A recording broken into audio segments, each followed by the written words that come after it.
We are in the Results Operations Center tonight as those numbers continue to trickle in. Not much movement since the last time we spoke on that leaderboard.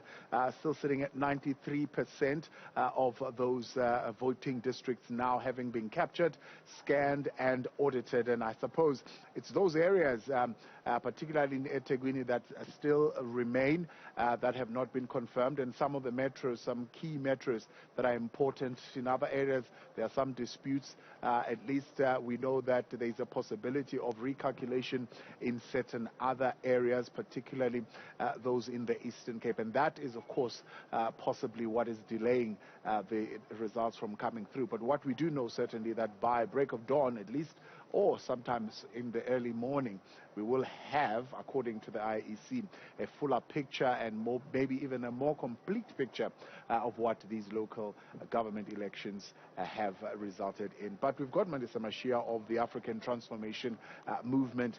Good evening, or is it good morning? And thank you very much for joining us this morning. Pleasure. The mission of transformation, did it hit a bump on the road? How is it going? I mean, as we speak right now, 45 seats in wards, a large number of them in the Eastern Cape, I think 29. You had initially indicated that coming in you would want to I suppose explore KwaZulu-Natal and take advantage of your popularity there, and Limpopo. It didn't quite work out. I would say the road was a little bit bumpy, especially because of the COVID regulations, but also of the fact that the period for campaigning was very short. But adding to that, as a self-funding organization within a very short space of time, it makes things that are much possible for other organizations not to be very possible for you. However, we are extremely happy with our performance. If you look at the fact that we started coming before our communities in 2019 with the national elections where we only got 2 seats, and now it is our first time that we've actually participated in the local government elections, and we are now sitting at 45, and we were sitting there actually calculating that we might at the dawn when we hit 100% be sitting at over 50. That is, now if you look at KZN, we currently, when I looked, we are sitting at about 3 seats only. Yes, we're not doing very well there. However, we also think that by the time we go to 100%, there's some difference that would have happened there. Again, contrary to popular belief that ATM is more of a Eastern Cape and KZN, I think you're starting to realize that our wings have actually gone across the whole country. We're sitting with 6 in Mpumalanga. Did you anticipate that? I wanted to ask you about the Mpumalanga. Yes. Yeah. With our campaigns, you would realize that, as I'm saying, that we had a very short space of time. We had little funding to actually do the campaigns, but our people moving door to door in the different areas. We anticipated Mpumalanga, we anticipated Free State. Yeah. So we are happy because we think that all our efforts have actually yielded positive results. I think the glitches in the campaign around Gauteng, with some of your candidates pulling out for controversial or even confidential reasons, maybe we might say, hampered your movements here? Not much, not much. Also, if you look currently in Gauteng, I think we're only sitting with 1 seat, which has been recorded officially. But we know that, again, by the morning, we will be looking at probably about 2 or 3 in Gauteng. However, if you look at Gauteng generally, it's a highly contested area. So it's not like we were anticipating that we would have much as we were anticipating with the Eastern Cape and KZN.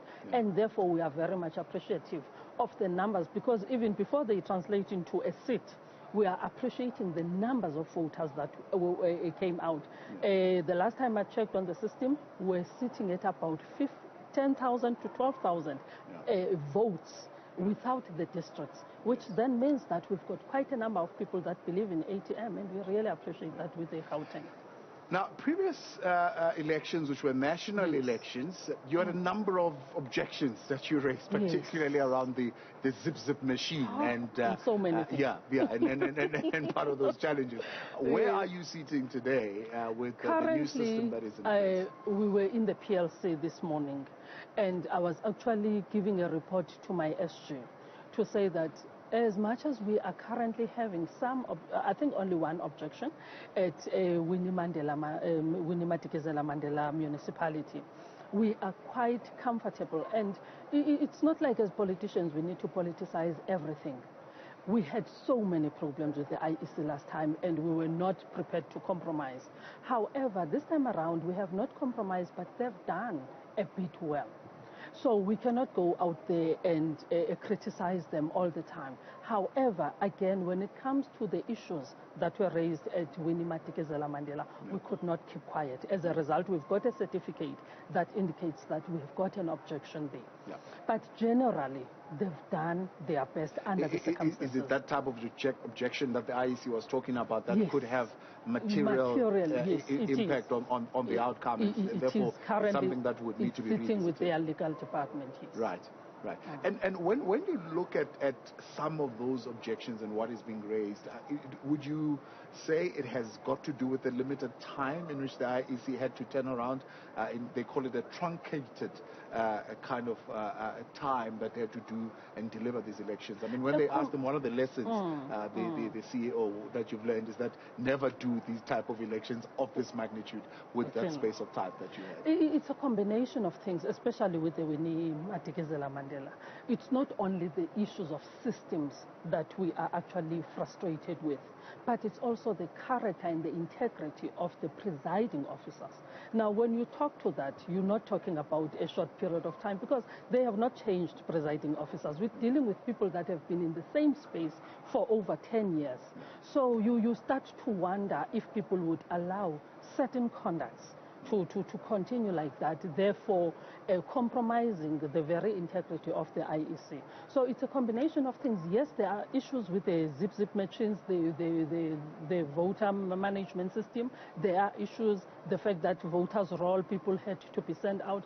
But also, as I say, in this particular situation, there were conducts, unbecoming conducts of the officials of IEC. It's a similar complaint that the UDM is raising around candidates being left out of the list, but also voters not being captured on the voters' roll and having to be turned away. But then the issue that you're raising about the employees, the presiding officers, and whether or not it is time for reform and to have peer representation, I suppose, in how these people are being selected. What's the position? That's a thought. And again, believe you me, what I'm going to say, it's not a position of ATM, but it is a thought process. Personally, I was actually starting to think that at some stage, we need to assist IEC by saying at a certain level of management of this, you need to have peer representation, such that everybody can take responsibility. Because right now, it is easy for us as other politicians to say all the IEC officials are actually aligned to a certain political organization because of history, because of the majority of them come from SADC, and all those things that people are saying. And I think this is, as I say, it's a personal view that if they were at some stage to allow that at a certain level, they allow the party representation such that all of us can take responsibility of what happens with elections. Yeah. The injection of traditional leadership in your candidates seems to have worked if you look at the type of response in the Eastern Cape that you have received. How is that going to translate in actual practical terms in the running now of those particular wards? Our intention and our view as ATM is that we need to give back the integrity and the dignity of our traditional leaders to the traditional leaders. If you look on our constitution, it talks to the recognition of the traditional leaders. But when you go to the Municipal Structures Act in terms of how the council is actually constituted, you find that practically those traditional leaders, they go and sit there on the sides of the council and they do not have a say. as much as we haven't done that well to actually change legislation, both at a national level and here, but all that we are saying is that we need to make sure that the voice of the traditional leaders are actually heard, because they are the first people to understand what are the frustrations there. Believe you me, your councillors in the very villages are staying in town, but they are councillors of villages. But are you not going to conflate issues, right? When you look at traditional leadership believes they've got a birthright to lead, as opposed to being elected, right? Yes. What happens in a community where they are feeling disgruntled? Because you don't remove a traditional leadership. A traditional leadership remains a traditional leader, whether they are voted in or not. Believe you me, if we were to give back the dignity and the respect of the traditional leaders, we've been there even before 1994. For example, I'll talk about my personal experience with traditional leaders, whereby they listen to the cries of the people. So we are not saying that they must take and replace councillors. No ways. All that we are saying, there should be a way, both from a national legislation that starts to say, how do we listen properly to what, because they become the actual and the real and the genuine representatives of the people there, because they know it's not about after 5 years I won't be here. These people will stay with these people for the rest of their lives. They've got genuine a feeling and aspirations of their own people, and therefore there should be a way of the council, which has got now resources and the fiscus, to be able to translate the aspirations of those traditional leaders. And that is what, as ATM, we are pushing for. It might not happen right now, because even though we're talking local government, those changes in legislation can only happen at a national level. Right. But it's something that we want to push as we move forward and grow as ATM. Your 45 seats or so, do you 51 as or maybe a little bit more when we get to 100%? Do you think those are enough to get you into the battering around coalition government at this particular point? And where would you lean? I mean, you're a party because of one of your leadership that is closely linked to former President Jacob Zuma, and one would say, are you more aligned to the policies of the ANC, and would you want to form a coalition with them?